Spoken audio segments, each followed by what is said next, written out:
finished my degree 4 months ago. So hooray for me. It's a pleasure to meet with you all today.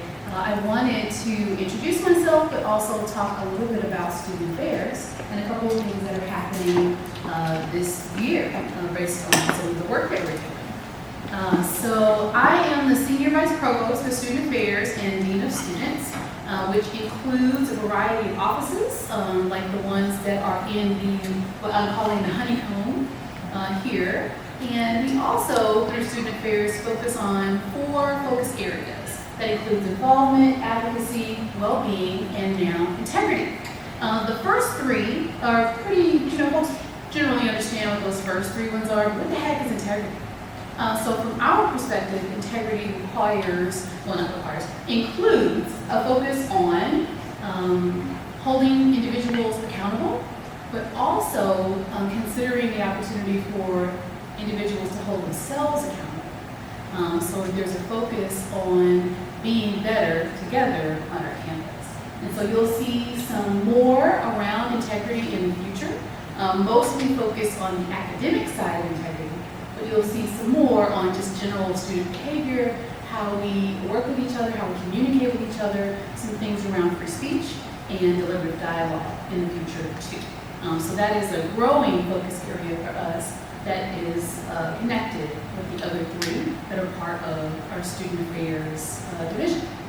So here is the leadership team for Student Affairs. Henriquez works with integrity and is the associate dean there. Tia is part of that group, and she is one of the many leaders. And I mentioned earlier that there are 4 focus areas for Student Affairs, and one of the bigger ones is student involvement, which Tia works with, in addition to SGA.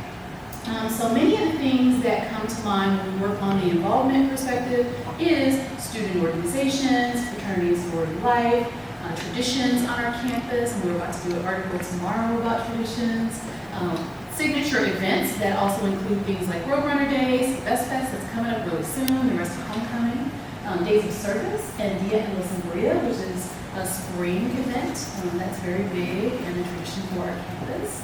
And also some volunteer opportunities that include alternative breaks, both in the winter and in the spring. And now we're dabbling in summer ones. So there's lots of opportunities for students to get involved, but there are lots of people behind the scenes who work together to provide those services for you. With UT Health, we've actually been working with UT Health for a couple of years now, maybe almost 4 years, from a student affairs perspective. About 4 years ago, Wellness 360, which is part of UT Health, is taking over the management of our counseling and health facility. And so they manage that operation. We used to operate it before, and now they operate it. And then we work in conjunction with them, liaison with them, meet with them every week to continue open communication, improving our processes, all of those types of things. And then we, in turn, have taken over the prevention part of the work that's happening under Logan. And so we do recovery. There's a recovery center that's on the 4th floor of JPL. And so we operate that as part of our well-being effort. The Peace Center for Advocacy is for survivor support. And for student assisted services, we call it kind of navigational services. So if a student is experiencing a variety of challenges on campus, academic issues, maybe with a faculty member or 2, maybe they have some housing insecurity, maybe there's some food insecurity that they might be dealing with, financial aid related challenges. So instead of going to office to office to office, they can go directly to Student Assistance Services and they can get some guidance and support from them to help them along the way. The Student Assistance Services office is on the 1st floor of the other side of the student union by the Fiesta Dancers statue. So if you ever need that support, feel free to go by. The services are free. The team here is incredible. And if you know of other students who might need that support, they can go here as well. We also are piloting something with St. Mary's for a little bit, not a whole lot, it's pilot, for free legal services around tenant issues. So if that's something where you're having some issues with your apartment complex, if you live off campus and you sign a contract and there's some issues or challenges happening with your living situation there, and your the manager there or the folks there are kind of not treating you well, Student Assistance Services can get you connected with some resources there too. A bit more information about them, there's a phone number, there's their email, there is their address. I'm going to put a QR code on that for the future, so that's a bit easier for you, but you have these slides now, so we'll be able to share those with you too. Also, the Roadrunner Pantry. Some of you may have heard of this before. These services are free for you. You can get meals in kit form or through a shopping experience here on the main campus. It's located first floor, downstairs, down the hallway from the UPS store. So if you think about Student Assistance Services, it's kind of outside of the doors on the right-hand side. Left-hand side? Right, left-hand side, okay.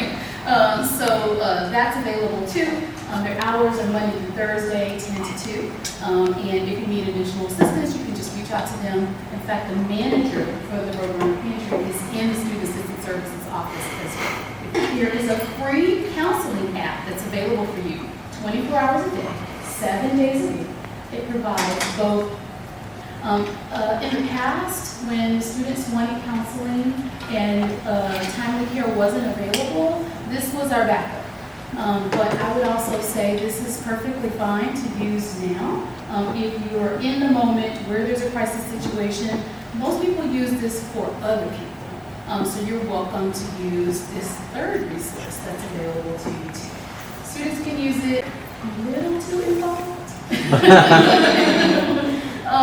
This is a way for them to get involved in a very healthy way. So there are other families who are also connected. There's a family weekend that's connected to homecoming. There's a family scholarship. There's a Family of the Year award. And so there's these ways that they can get more connected and maybe not be on you all the time about what's happening. And they can talk with, work with other families across the campus as well. It's a great way for your families to get connected. Membership is free. And there's special things for them all throughout the year and volunteer opportunities for them too. Although I don't know if you want that. You're like, Mom, Dad, Uncle Bob, no. But they need ways to get connected to the university too. So this is one of our great ways for them to do that. This affair tries and addresses like organizational issues that like students are facing, accessibility, parking is a big one for them, and sustainability. So, like I mentioned, we got representative training, so for those of you who did apply, we have an elections commission, so we'll be hearing more about that process as it comes out. But if you did apply, you should come to this representative training. It'll be held at the Texas room in the rec center. This QR code here will send you to the waiver that you have to fill out to get into the rec center. So, it's just, you can fill it out there. It's not too long of a process. We'll have the same form, but if you wanted to get started on that resource is there for you guys. We will be handing out these slides as well in the general chat for the group meeting, so if you don't want to do that right now. And I mentioned the dining committee meeting. There was pretty good updates that I got from that. They mentioned that Rising Wall has now been closed permanently, and they talked about they currently have an idea of what they want to be putting in there. They know that staff really liked that location, so it was sad to see it go, but really they said that financially it wasn't profitable, so they need to look for other options.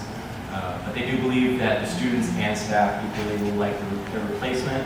I'm sure that you guys have noticed this Slow Boogie ice cream truck outside of the Smoothie King. That is a company that they try and hire at-risk youth, so they do a lot of community development. The Roadrunner cafeteria, I'm sure if you actually go there, you've noticed a lot of changes since last semester. They added in those turnstiles that are actually can be used now. So if you want to use $9 you will still have to check in with the attendant there, I believe. That's what they told me. But they also upgraded that little Ravikumar that was in there. Also, two new coffee machines in the cafeteria, so you can get cold brew, you can get lattes there. For those of you who like caffeine, I know I love caffeine, so I might be using that. But some events coming up. These are mostly the dining related. So on October 1st, there will be the Vegetarian Day. These will all be at the Roadrunner Cafe, but they'll be serving some vegetarian friendly options from 11 to 2. October 6th, there's a cooking class. So I don't know if you all are into that, but they'll be hosting one from 10 to 11. If you want something cool on September 29th, that'll be next Monday. It is the Common Market Fresh Produce. So this program, they had 70 boxes, and there was a little sign I saw outside the student union that was talking about it, but it'll be right outside on this side of the student union. They have fresh produce that you can get, so I love fresh produce, it's expensive, and this will be free. Last time they had 70 boxes. This program has received a funding cut, so we don't know if it will be able to be continued. So if you like it, I would say take advantage of it now. But on that same day, it is, I think, National Coffee Day. But if you go to Java City, they'll be handing out cookies with a $5 purchase. And I'll mention that in announcements later. UTSA, they have a new website too. It's dining. UTSA MyDiningHub.com. That launched yesterday. So we're still getting all that feedback.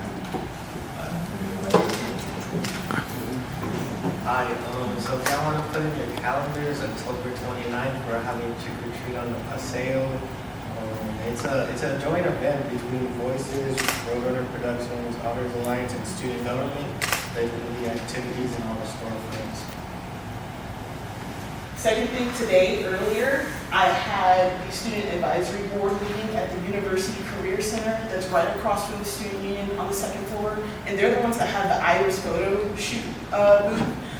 It's really nice and amazing. So what Student Advisory Board does, a whole bunch of organizations come together to give the higher ups, the faculty, staff, and administration, feedback on how we can successfully change students' careers when it comes to the career expos, when it comes to having a much better resume and a cover letter. And so that's what the University Career Center does. They have the STEM career fair, they have the part-time career fair, and then they have the all majors career fair. And some of us actually did go, some of us didn't, but we were able to give them a lot of feedback on how much better they could do for the students.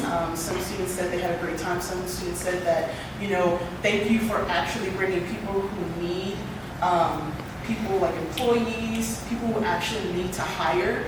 And that was a great big change for the University Career Center, because for the past couple of years they've been having trouble on how to promote and communicate the center, because it's tons of resources here, and they just didn't know how to communicate with students on their level. And so what we do as students ourselves, we give them feedback. We discuss with them on how these career expos could be better for students, how could they change students' careers and their lives. And so there's a whole bunch of different, workshops, like VMOC. VMOC basically is this online thing that helps with interviews. So if you stutter, if you tend to look, out in the scenery, if you're not able to have clear communication with someone, they will help you one-to-one.